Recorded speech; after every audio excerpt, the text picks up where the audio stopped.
Hello, Fantastic Beasts fans. From everything we've seen in the trailers, Gellert Grindelwald looks like he's going to be a fascinating antagonist. And a fascinating antagonist requires a compelling point of view. But what might his be? I'm Susan Chapal with Fantastic Secrets Behind Fantastic Beasts to bring you the clues. Join me and other Fantastic Beasts fans here on the Beast Chaser Forum as we uncover the secrets, discover what's coming first, and play along with Rowling's newest game. And make sure you hit the subscribe button as well as the bell notification so you'll be notified when videos post and won't miss out on the next clues. What if Dumbledore manipulating Newt into stopping by New York last film to look into a reported Obscurus sighting was not just a hidden Easter egg for fervent Harry Potter fans? What if it was the point of the whole film? Not just for fans, but for Grindelwald. What I'm about to present is a well-laid path leading Dumbledore to Grindelwald. Keep in mind, it's all theory. This is like the video I presented earlier on Lita. The clues, as before, are within. When Grindelwald heard there was a possible Obscurus running loose in New York City, he blasted through a set of irritating Aurors on his trail and hurried his way there. Here was a prime opportunity to finally draw the attention and the presence of the man who had avoided him for decades, Albus Dumbledore. Grindelwald had been building his base of supporters across Europe and his share of enemies, but Dumbledore remained absent from either base. Then the Obscurus struck, and Grindelwald seized the opportunity. After what happened with his young sister Ariana, there was no way Dumbledore would ignore the plight of another Obscurial. Unfortunately, Grindelwald miscalculated. Dumbledore did not come himself. He sent an inexperienced and offbeat young man, perhaps his protege, but nowhere near the level of intelligence and skill that Albus possessed. So why did Albus find this young salamander so fascinating? Grindelwald had to admit, though, the salamander did know a thing or two about the nature of the Obscurus. Grindelwald had been fascinated with the power he'd witnessed firsthand from Ariana, but so volatile, it would be useless as a weapon, and with the young death rate of the Obscurials and their rarity, not something he could properly channel for a long-term weapons initiative. And then Salamander informed him that you couldn't even separate the power from the person. What good would it be to him, except to lure Albus in? Can you imagine his surprise then, when the child Obscurial he'd expected to find turned out to be a young man, one who showed remarkable control over his own power?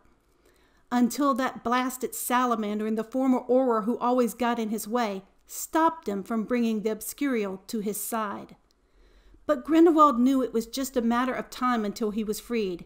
His acolytes were well placed everywhere. He never went anywhere without a backup plan. And now he had an even better agenda.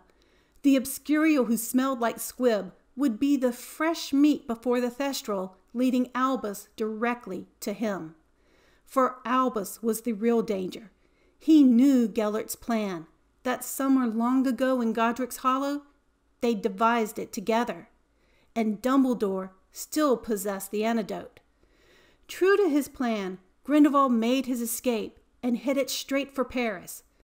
Paris, the destination of the young Obscurial, following the paper trail planted by his acolytes for Credence to find, to a city where his most loyal acolyte lived, and where the stars would align on just the right date to finally bring Albus to him, if he laid his path well.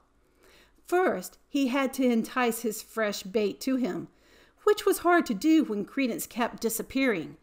As soon as he'd located him in some magical circus that attracted unworthy Muggles to jeer at the underbeings of the wizarding world as if they were better, Credence had already fled, in the company of two of the underbeings, a woman cursed into a snake and a half-elf with some interesting family ties. But fortunately, Grindelwald has one of the best bounty hunters at his disposal. The snake woman is contained in Grimson's case when Credence blows up with an intriguing new power, one that allows him to both free the snake woman and escape together. And in a flash, Grindelwald changes his plan. Instead of chasing about trying to catch one piece of bait, he can trap them all, make both his enemies and his future allies come to him. A rally of such magnitude, such power, that no one, not even the cowardly Dumbledore, could ignore it. Grindelwald's spy says that Dumbledore fears him, fears facing the truth that their confrontation must bring. But Albus fears him not half so much as Gellert fears his former friend. Perhaps Albus is not even aware of the power that he left in his hands, the power to completely derail his plans to liberate the magical world. For in order to do so, Grindelwald must convince the Magicals that Muggles are truly inferior, that they deserve to be subservient, which should be an easy task considering all the harm Muggles have done to Magicals throughout history. Burnings and hangings and drownings, not to mention the devastation they've wrought upon the whole planet with their wars and their assault weapons they call technology. But the Muggles' numbers are immense, and their technology grows, rivaling even the massive power of Magicals. No, Grindelwald would need the majority of Magicals on board if he's to take on the Muggles, and most are not disposed to be at war with their neighbors, unless he can convince them of their inferiority, which is incredibly easy to do when you consider he has only to assure witches and wizards of their superiority. We all want to believe we're better than others, don't we? Magic blooms only in rare souls, after all. And if you can raise yourself up high enough, you can be persuaded to ignore the disappearance of so many beneath you. It doesn't matter what happens to people who are not your own, even if it means heading down a path that will lead to the death of so many and your own loss of freedom. They won't even see what he's done. They'll be so pleased to think of themselves as superior that they won't even notice Grindelwald persuaded them to think of Muggles as inferior. And that is where Dumbledore has the power to destroy him. Albus, who Gellert thought would be such a perfect partner, whose family suffered so from the prejudice and mind limits of a group of young Muggles, his sister tormented, his father sent to Azkaban, his mother ultimately dying as a result, and Albus forced to give up his brilliant career and travels.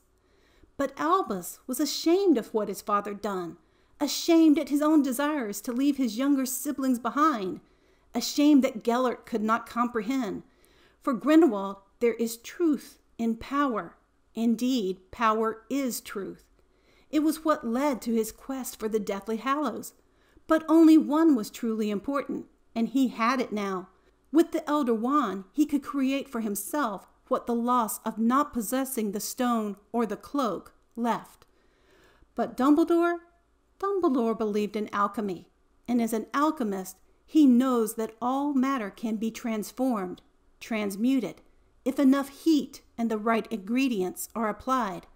One could even turn lead into gold, or a Muggle into magic. Perhaps, they'd thought as youth, both suffering from their own losses, the elixir could even restore life to the dead, a spirit into a corporal being. And that's the power contained within the pendant Grindelwald keeps most safe, a spirit that he and Dumbledore together called forth, one that is contained under the seal of their name, to be opened and used at the precise moment of time. They even made a pact together to release their spirit's full power, and a vow to each other as well. Now, because of that pact, Dumbledore hides behind the castle walls at Hogwarts. Grindelwald's spy watched the Ministry watching Dumbledore as he hopped about London to evade them, while bending Salamander to do his work for him, knowing that to meet Grindelwald would force him to fulfill the pact made long ago. Whereas Grindelwald fears that with the knowledge and power that pact contains, Dumbledore is the one person who could put a stopper in his success. So Dumbledore must join him or die. Even if he must force Dumbledore's hand, Grindelwald will bring them all in and then release the power alone. And so Grindelwald laid the path from Hogwarts to himself, to Paris, to the amphitheater below the cemetery, for the precise day and time prophesied. He made sure everyone would come, carefully showing himself in the vicinity for those ministry underlings tracking his every move, giving them so easily the tools they needed to figure out his plan, at least what they thought it was. Then he staged the event well, filled the stadium, lots of cheering supporters, extras brought in, the real rock star appearance. They all came, everyone he invited, the ministry officials from Paris as well as London, and Salamander. Grindelwald was particularly pleased to see he answered the call. The chance to eliminate Dumbledore's pet filled him with an insane pleasure. Everyone came, but not him, not Dumbledore. It would have to do. Grindelwald got what he needed, for now. The hostages that ensured Albus will come to him eventually. The fools choosing Grindelwald for their liberation, their love, their need for power, thinking it's all about them. But it's not. It's all about Dumbledore. So, what do you think? Are we getting into the mind of Grindelwald? And if so, do you think the amphitheater could be a trap? Also, while I do believe Gellert is focused on Albus, and Albus will win their famous duel to come, it is Newt who will make that event possible. There are several people who contributed to the formation of the theories in this video by sharing their thoughts in the comments or on Twitter. Luca has been exploring the possible role of Kral as the spy in Dumbledore and Newt's bus scene. Vanessa at Universe Harry Potter also thinks the amphitheater may be a deliberate trap, and Universe Harry Potter and Sahara M3 shared images of the maps the French ministry used for surveillance of Grindelwald. Emma Werner in the comments had some intriguing thoughts about the cat and mouse relationship between Grindelwald and Dumbledore. Kelly L. helped with some of the development of Grindelwald and Dumbledore's backstory, and Marie at Hannydear is hard at work on several key points regarding the blood pact between Albus and Gellert, as well as runes associated with both of them and Grindelwald's pendant. We'll be presenting Marie's research and theories more in depth in the next video. Please share your thoughts in the comments. Also, please check out my new fan shop on Amazon for books and Funko Pops and wands and all things Fantastic Beasts.